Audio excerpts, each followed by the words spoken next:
In 1983, in the dead of night aboard the government fishing vessel USS Harvest, moored in the port of Seattle, Washington, $4,200,000 in cash vanished from a hidden safe. It seemed impossible. The safe, weighing 2 tons, secured with code locks and surveillance cameras, nestled in a guarded hold under constant military watch, but the money evaporated, leaving only empty bags and unanswered questions. Before we dive into this story, ask yourself, can a system built on trust and protocols collapse from a single betrayal? Seattle in 1983 is a city where cold Pacific fog mingles with the scent of salt water and fresh fish, and the port docks hum with the clatter of cranes and the cries of gulls. The USS Harvest, officially classified as a U.S. Navy fishing vessel, was part of a program masking military operations under commercial fishing. The ship, 150 feet long with a sturdy steel hull and decks slick with fish scales and slime from tuna and salmon, was moored in an isolated port sector, surrounded by barbed wire and patrol posts. Inside, in a hold typically used for refrigerated fish containers, lay a hidden compartment, a reinforced room with thick walls, lit by flickering fluorescent lights that buzzed like a swarm of insects. The floor was cold metal, speckled with salt and water stains, and the air carried the tang of diesel fuel and sea dampness. The safe itself, a Mossler Class 5, was a beast, 6 feet tall, 4 feet wide, 3 feet deep, weighing over 2 tons, bolted to the deck to withstand storms. It featured a mechanical combination lock with 4 dials and an electronic component requiring 2-factor authentication, a key and a weekly changing personal code. Inside, the valuables were stored in sealed 20-kilogram packages, packed in waterproof containers to resist corrosion from the marine environment. These funds weren't there by chance. The USS Harvest was part of covert operations funding anti-communist groups in Latin America, with fishing as a cover for moving cash. The money, amassed from corrupt funds and secret payments from allies, was stashed in the safe during voyages to avoid banking oversight. The military police structure around the ship was rigid.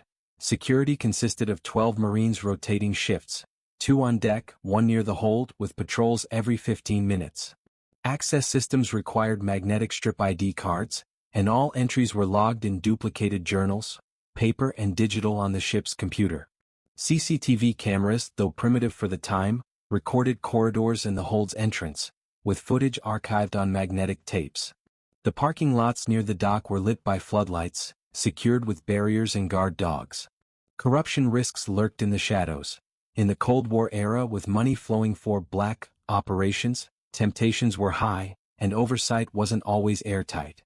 According to U.S. Navy archives, the fishing vessel program in the 1980s involved over 20 ships in intelligence missions, with a budget exceeding $50 million annually.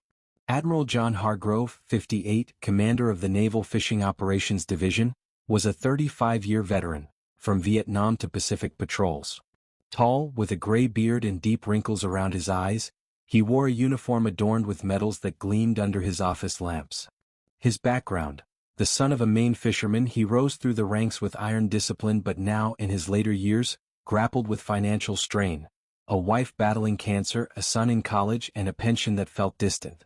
If I'm honest, he thought, staring at the horizon before bed, I'm tired of the shadows these operations cast. The money in that safe, it's not just paper, it's a life I could save. His habits: morning jogs on the deck, cigars in his office lined with maps and photos of trophy fish, and a secret diary where he jotted doubts about the funds. The inside accomplice, Lieutenant Mark Ellis, 32, Hargrove's aide, had access to codes and keys as part of his rotation. Blue-eyed, with a short haircut, he'd served 5 years but was crushed by family debts, mortgaged 2 kids. I'm not a criminal, he whispered to himself at night, but this money could change everything. Just once and I'm free. His role: checking logs, updating codes, and knowing every loophole in the procedures.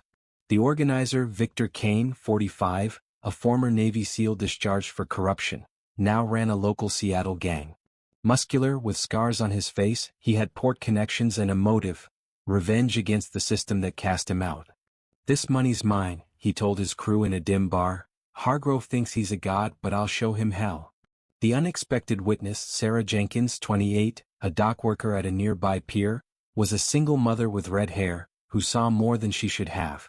Her psychology: fear of authority but a conscience that wouldn't let her stay silent. "I heard noises that night," she later confessed in an interview, "but who am I to get involved?" In Ellis's diary later recovered, "Hargrove trusts me, but these codes, they're a key to freedom." Kane promised half. Is it worth it? The crime unfolded at 1:45 a.m. on July 15, 1983. Night Guard Sergeant Paul Reed patrolled the corridor near the hold, logging, "All clear, cameras active." At 2:12, Ellis, using his ID, entered the compartment, ostensibly for a routine check. Procedure allowed aides to do so. He knew the codes changed every Friday, but this week Hargrove forgot to update the duplicate log. At 2:27, Ellis entered the mechanical code, 4-17-82-9, and inserted a key, bypassing the electronic factor with a forged duplicate made by Kane. The safe opened with a click that echoed like a gunshot in the silence. Inside, 210 packages of $100 bills, each 20 kilograms, totaling over 4 tons. The criminals moved fast. Kane and 2 accomplices, dressed as dock workers, entered through a service hatch on the deck, enabled by a bribed guard, who later vanished. Tools: an electric grinder for silent cutting of auxiliary locks, adhesive straps to secure doors, and dummy packages stuffed with paper to match the weight and avoid suspicion during weigh-ins. Transport: a small van disguised as a supply vehicle, waited at the pier. Transferring the cash took 14 minutes, bags were swapped, dummies placed. At 2:31 the safe was closed, logs forged. Ellis erased the digital log and the paper one was backdated with an 18-minute discrepancy. Surveillance: one accomplice watched the door, another monitored guard radio. Bypassing controls: they used a jammer to disable cameras for 5 minutes, wiping footage. By 2:45 the group exited, loading bags into the van, which vanished into the fog. Archival note: Navy protocols required hourly log duplication, but that night an 18-minute gap was the first crack. But here's the first twist. During the swap, one package tore and a random artifact fell out, an old map with Pacific Ocean coordinates, possibly from a covert op. Kane pocketed it, unaware it could reveal more than the money. Nobody heard. Nobody saw. The safe remained shut as if nothing happened. Ellis, back in his bunk, was tormented. What if Hargrove notices? This isn't just theft, it's betrayal of everything I've served. Kane in the van grinned. The money's ours, but this map, it's worth more. Sarah Jenkins, smoking on her break, saw a van with no plates. Second twist. It wasn't in the port registry, but she stayed quiet, afraid. Where's the money now? Was the guard bribed or killed? Police got an anonymous tip at 6 o'clock. Check the harvest. Close-up of the Mosseler safe, slow zoom on the combination lock. Archival shots of Seattle's 1983 port, schematic map of the van's route. The atmosphere that night. The smell of fish mixed with ozone from an approaching storm, the hold's clock ticking like a bomb, faint boot prints and salt on the metal floor. In the Reagan-era political climate, with corruption rife in defense contracts, society feared but trusted authority, until incidents like this. Moral dilemmas nod. For Hargrove, career versus family. For Ellis, loyalty to the admiral versus financial desperation. Third twist. Surviving cameras showed a wiped footage gap, but Hargrove's log mentioned funds to be hidden deeper. The FBI received a tip at 8:15. Look at the map's coordinates. The climax. That morning near Hargrove's suburban Seattle home, an anonymous envelope was found in a dumpster, containing a ciphered note and coordinates. If I'm found dead, search the ocean. Who sent it? And will the money ever be found? The morning after the heist, July 16, 1983, the port of Seattle buzzed with its usual rhythm. Cranes groaning, gulls screeching, and the distant hum of fishing boats. But aboard the USS Harvest, a quiet panic simmered.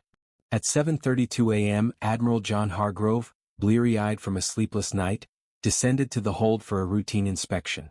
He sensed something off. The air felt heavier, the silence too thick. When he opened the Mosseler safe at 7:48, his heart sank. 210 waterproof packages, meticulously stacked, were there, but a quick check revealed the truth. The bags were stuffed with cut paper, not cash. $4 million, gone. Someone betrayed me, he thought, his fingers trembling over the forged logbook. But who knew the codes? The question hung like the fog outside.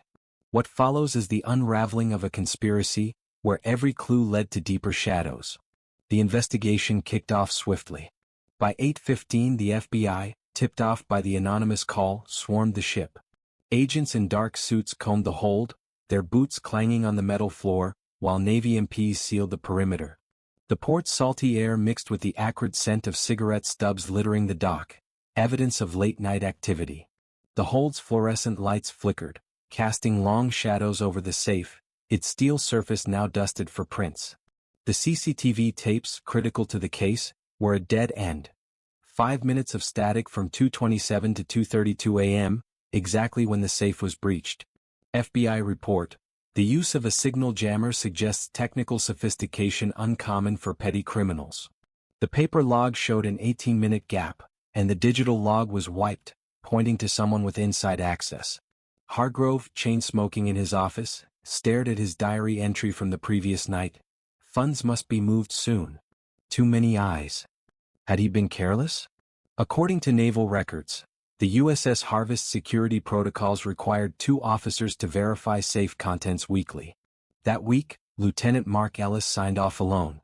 The investigation zeroed in on the crew. Hargrove, as commander, was untouchable, publicly. Privately, his financial woes raised red flags. His wife's medical bills had piled up to $120,000, and his son's college tuition was overdue. Yet his demeanor, stoic, almost mournful, suggested guilt rather than greed. "I built my life on trust," he told an FBI agent, his voice low, but someone tore it apart. Lieutenant Mark Ellis, however, was nervous. At 32 he was the youngest officer with safe access, and his signature was on the tampered log. During questioning, his hands shook as he sipped coffee, his eyes darting to the door. "I checked the safe at midnight," he lied, "everything was fine." His diary, later seized, revealed more. "Kane's plan is foolproof, but my soul feels heavier every day." His debts, $85,000 and counting, made him a prime suspect.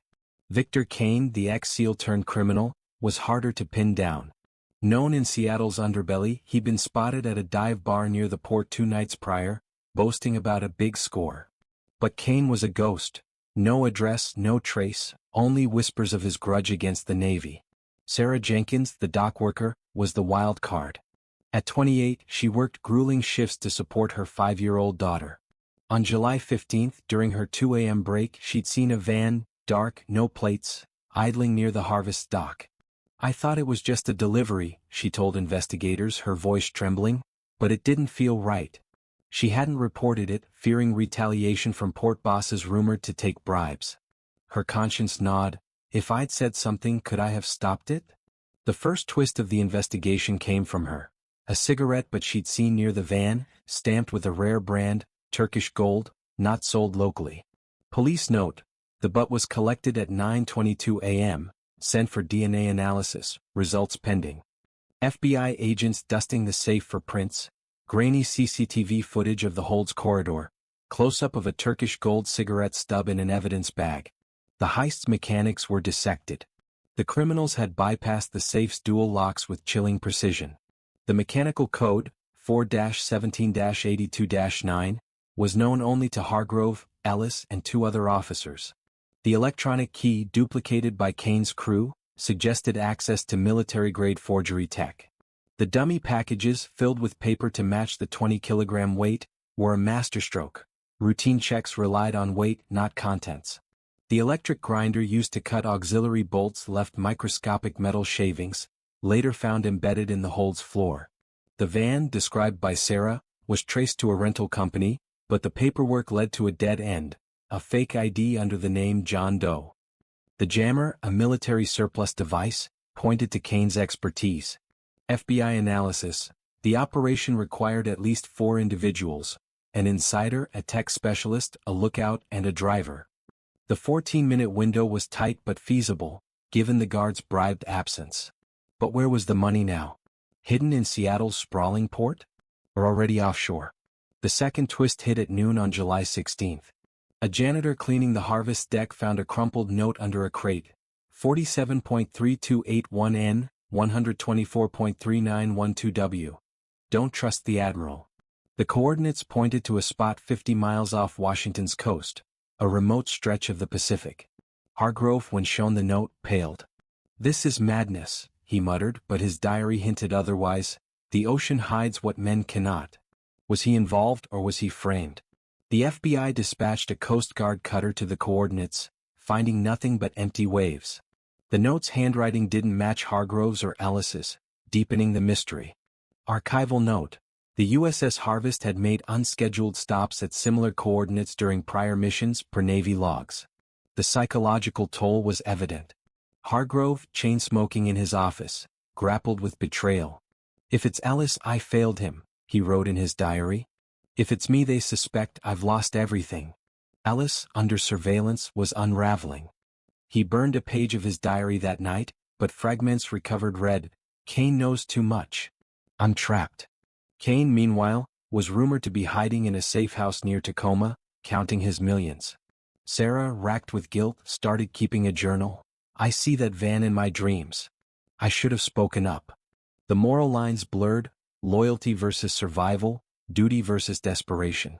In 1983, Seattle's port was a microcosm of Cold War paranoia, where trust was scarce and corruption thrived in the gaps. The third twist came on July 17. A port security camera overlooked in the initial sweep caught a grainy image at 2:40 a.m., a figure in a dockworker's jumpsuit, face obscured, carrying a duffel bag toward the van. The bag's weight suggested cash, but the figure's height, over 6 feet, didn't match Kane or Ellis. A new player? Or a hired hand? FBI report: the figure's gait suggests military training, possibly special forces. The tape was sent for enhancement, but results would take days. Grainy security footage of the figure with the duffel, aerial shot of the Pacific coordinates, Hargrove's diary page with cryptic entries. The investigation widened. Hargrove's financial records were subpoenaed, revealing a $10,000 deposit to his wife's hospital account days before the heist. Unexplained, but not enough to implicate him. Ellis's phone records showed late-night calls to a burner phone traced to Tacoma, Kane's territory. Sarah, pressured by the FBI, admitted to overhearing a conversation days earlier, two dockworkers whispering about big money and the Admiral's cut. Was Hargrove complicit, or was he a scapegoat? The Turkish gold cigarette led to a local smuggler, but he vanished before questioning. The fourth twist landed like a bombshell. On July 18, a Coast Guard diver searching the coordinates from the note found a waterproof bag snagged on a reef. Inside, not cash but a coded ledger listing transactions tied to the Harvest's covert ops. One entry read, $4M to Panama July 10. Had the money already left the country before the heist? Was the theft a cover-up for something bigger? Hargrove, when shown the ledger, went silent.